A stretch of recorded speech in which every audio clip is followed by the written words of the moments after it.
इस रात तुम अपने आशिक से मिलने के लिए गई थी ना, पूरी वीडियो है मेरे पास और मैं तब वो वायरल कर दूंगी अगर तुम मेरी बात नहीं मानोगी और सरकार जी से मिलने नहीं जाओगी तो।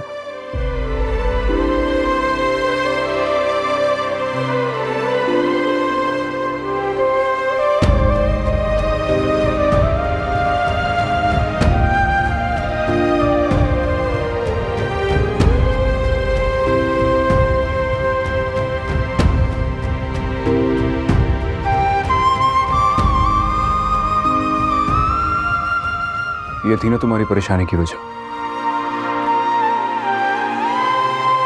ले आया।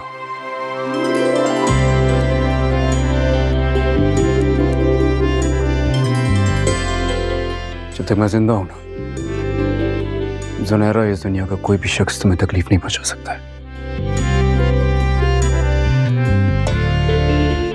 ये लो, इसे अपने हाथों से खत्म कर दो ताकि फिर कभी मैं तुम्हारी आंखों में कुछ हो जाने का डर ना देखूं।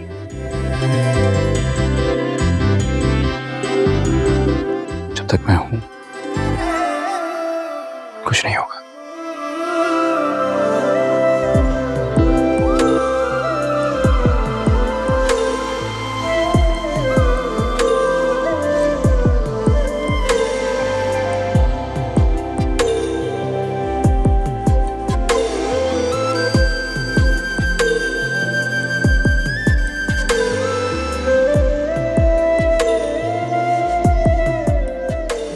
जब गजनबी तुम्हारी वीडियो देखने के बाद तुम्हें खुद अपनी जिंदगी से निकालेगा ना तलाक देके, तब तुम्हें मेरी बातें समझ में आएंगी।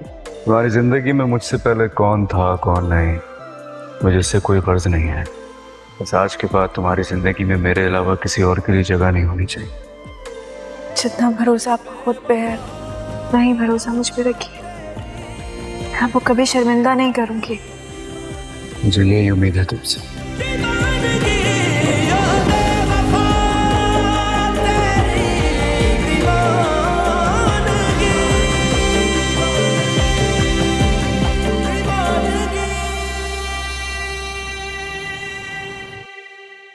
यार दुआ, मैं तो तुम्हारी किस्मत पे रश कर रही हूँ। क्या किस्मत पाई है तुमने यार। किस हवाले से कह रही हो? तुम वाकई अनजान हो। पता है जब नौशरवा भाई आए ना, तो उस वक्त मैं जुनैरा के साथ ही थी। शमशेर की तो हड्डियां टूट गई हैं। जुनैरा की ऐसे क्लास ली है ना, और फिर वीडियो निकलवाई है कि मजा ही आ गया। अब तक शौक में बैठी हुई है। तुम्हें नहीं बताया उन्होंने? बताया, डीवीडी दी है मुझे। बस तो फिर तुम रिलैक्स रहो। आज का सबक जुनैरा के लिए काफी होगा।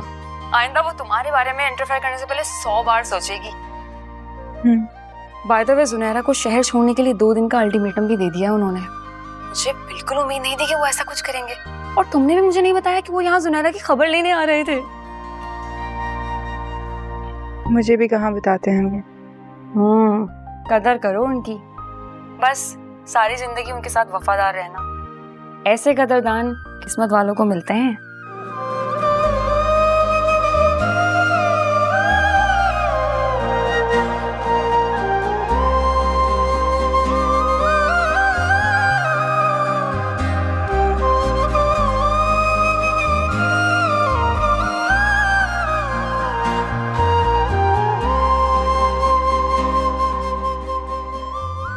हाय हाय हाय फहमीदा, बस यही दिन देखना रह गया था कि तेरी बेटियों ने कसम खा रखी है कि अपने बाप को टके टके के लोगों के सामने जलील करो।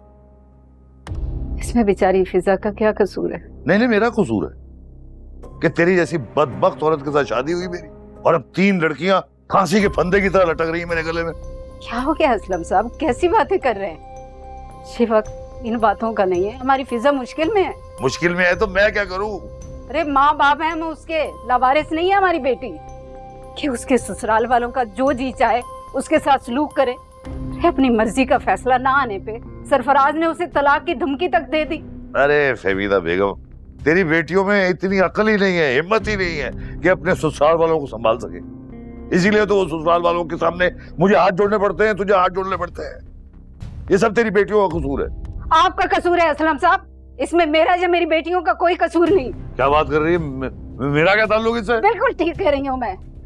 मेरी बेटी फिजा की जो जिंदगी मुश्किल में है ना, सिर्फ आपकी वजह से है। तो क्या चाहता आपका जो घर की बात घर में रह जाती? दुआ को माफ कर देते, उसे घर में रख लेते। कम से कम मेरी ये दो बेटियों के किरदार पे सवाल तो ना उठता।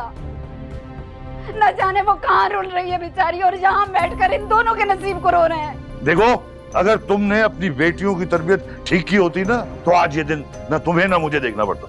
मुझ पे इल्जाम मत लगाओ। दूंगी मैं आपको इल्जाम, सारे इल्जाम मैं आपको दूंगी। मेरी बेटियों का तमाशा आपकी वजह से बना है। इस सब के जिम्मेदार आप हैं, और इसके लिए मैं आपको कभी माफ नहीं करूंगी। बता रही हूँ, मैं कभी माफ नहीं करूंगी, कभी माफ नहीं करूंगी मैं।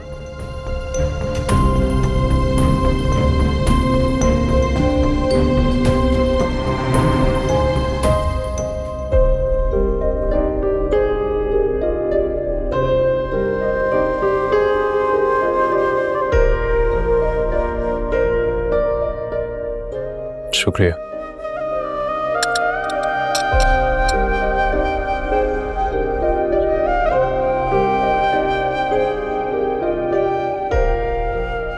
आपने बताया नहीं, आप सुनहरा के पास जा रहे हैं। बताया तो तुमने भी नहीं था। डर गई थी कि पता नहीं आप कैसे रिएक्ट करेंगे। और डरने की वजह?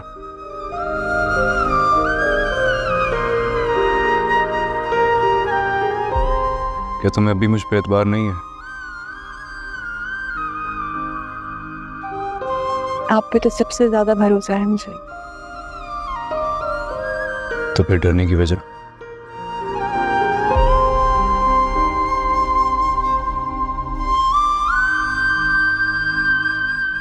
क्या हुआ, बोलूं?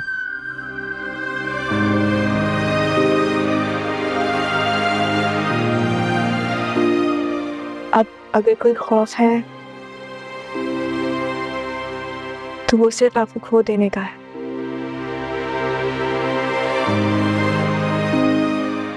मैं जो हूँ, जैसी हूँ, जैसे ही अपनाकर आपने मेरा मान बढ़ा दिया है। उन लोगों ने मुझे बहुत ज्यादा खौफज़दा कर दिया था। मैं डर गई थी कि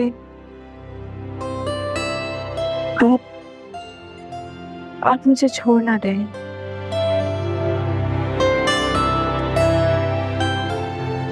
इस ख्याल से ही मेरी सांस रुकने लगती है। अगर आपने भी मुझसे मुंह फेर लिया तो? ऐसा कभी नहीं हो।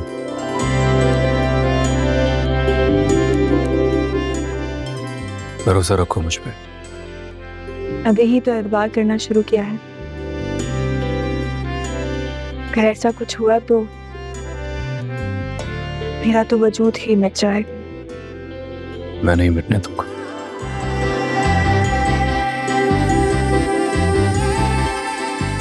ये मेरा वादा है तुमसे।